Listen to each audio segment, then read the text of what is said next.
जी हाँ, देश हित में आपको एक बड़ी खबर दे रहे हैं। भारत के खिलाफ आतंकी हमले की साजिश इस्लामाबाद से रची जा रही है और इस्लामाबाद आप जानते हैं पाकिस्तान की राजधानी है और इस्लामाबाद से पाकिस्तान की सरकार चलती है। बहुत बड़ी साजिश, बहुत बड़ा खुलासा देश हित में। उसी इस्लामाबाद में ध्यान से सुनिए, लश्कर-ए-तैयबा और अंडरवर्ल्ड डॉन दाऊद इब्राहिम, आप ठीक सुन रहे हैं, लश्कर और दाऊद का गठबंधन हो गया है। ये आतंकी गठबंधन हो गया है।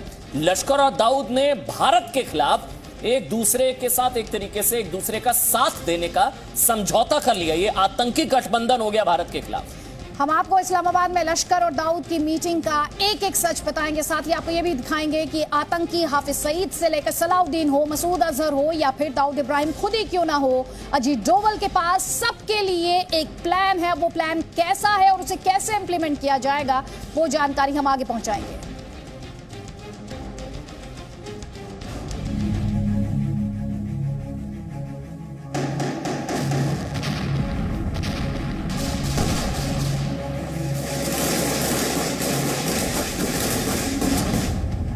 आतंकवाद के खिलाफ लड़ाई, अब इस्लामाबाद पर चढ़ाई।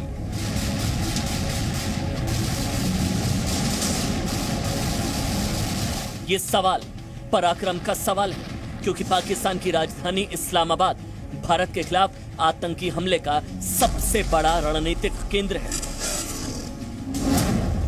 सूत्रों के मुताबिक रविवार को इस्लामाबाद में आतंकी संगठन लश्कर-ए-तैयबा और दाऊद इब्राहिम के बीच बैठक हुई। ये बैठक भारत में आतंकी हमले को लेकर थी, जो आईएसआई के इशारे पर बुलाई गई थी। इस मीटिंग में दाऊद और लश्कर के टॉप कमांडर्स शामिल थे।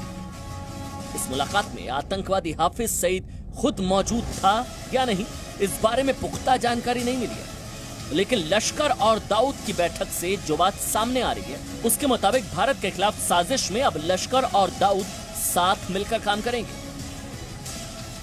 तुम सबको जी टीवी वालों और इंडिया के चैनलों वालों, इंशाल्लाह तुम्हें पता चलेगा पाकिस्तान के फौजी जवान किस तरह इंतकाम लेते हैं। दाऊद लश्कर से मुलाकात वाले दिन शाम को इस्लामाबाद में अपने फार्म हाउस में दिखा था और वो पाकिस्तानी खुफिया एजेंसी आईएसआई की टीम के साथ बैठक में पहुंचा था। अब इससे आगे की खबर यह है कि भारत ने हर आतंकी साजिश के खिलाफ पराक्रम का पूरा प्लान पहले से तैयार कर लिया है। लश्कर और दाऊद की मुलाकात से पहले ही देश के राष्ट्रीय सुरक्षा सलाहकार अजीत डोवल ने सेना के शीर्ष अधिकारियों के साथ 5 घंटे तक लगातार बैठक की।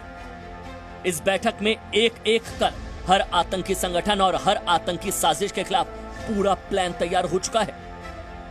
आतंकवाद के खिलाफ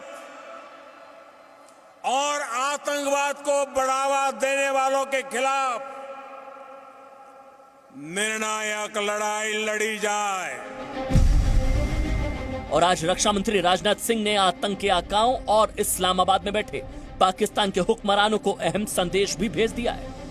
अब आप राजनाथ सिंह का संदेश सुनिए। मैं अपने देशवासियों को आश्वस्त करना चाहता हूं कि रक्षा मंत्रालय राष्ट्र के सभी दुश्मनों को नष्ट करने के लिए प्रतिबद्ध है, चाहे वो सीमाओं पर दिखाई देने वाला दुश्मन हो या कोरोना वायरस जैसा अदृश्य दुश्मन। ब्यूरो रिपोर्ट, जी मीडिया। तो आप समझिए, गीदड़ों का गठबंधन है। कभी मोस्ट वांटेड, जी हाँ, हाफिज सईद हो, मसूद अजहर हो, सैयद सलाउद्दीन हो, मोस्ट वांटेड माने जाते हैं, लेकिन इस वक्त खौफ में है और दाऊद इब्राहिम भी खौफ में है। और इसीलिए हम कह रहे हैं ये गीदड़ों का गठबंधन है हिंदुस्तान के खिलाफ। वैसे पाकिस्तान, आईएसआई, दाऊद, लश्कर को अंदाजा नहीं है कि मुकाबला किससे है। ये नए भारत से मुकाबला है, 2020 के भारत से मुकाबला है, जहां चुन चुन कर मारा जाता है, घर में घुसकर मारा जाता है। वैसे एक तरफ आईएसआई सभी आतंकी संगठनों को भारत के खिलाफ एकजुट करने में लगी हुई है, जुटी हुई है, लेकिन आतंक की एकजुटता, जैसे कि हमने आपको बताया, सभी इकट्ठा हो रहे हैं, पाकिस्तान को बचा नहीं पाएगी। क्यों हम ऐसा कह रहे हैं, डिटेल्स हमारे इस रिपोर्ट में।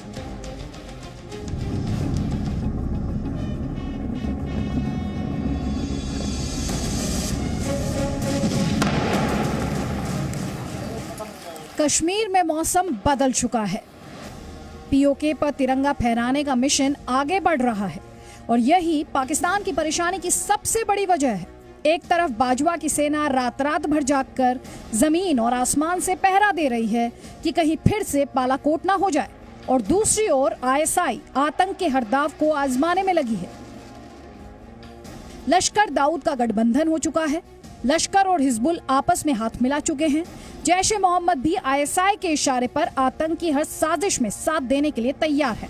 जैश के 25 से 30 आतंकी हमले की कोशिश में है, लेकिन आईएसआई और ये सारे आतंकी मिलकर भी कुछ नहीं कर पा रहे हैं। इसका मतलब ये है कि बदले हुए भारत ने वाकई पाकिस्तान को खौफजदा कर दिया है। देश के राष्ट्रीय सुरक्षा सलाहकार अजीत डोवल ने सही कहा था कि भारत जिस दिन अपना मोड बदलेगा, पाकिस्तान इसे बर्दाश्त नहीं कर पाएगा। You have a peace when you want, you have the talks when you want. We, if you are in the defensive offense, we will see where the balance of equilibrium is. Pakistan's vulnerability is many, many times higher than of India. Once they know that India has shifted its gear from the defensive mode to defensive offense, they will find that it is unaffordable for them. आज यही स्थिति है। भारत की आक्रामक नीति ने पाकिस्तान की नींद उड़ा दी है।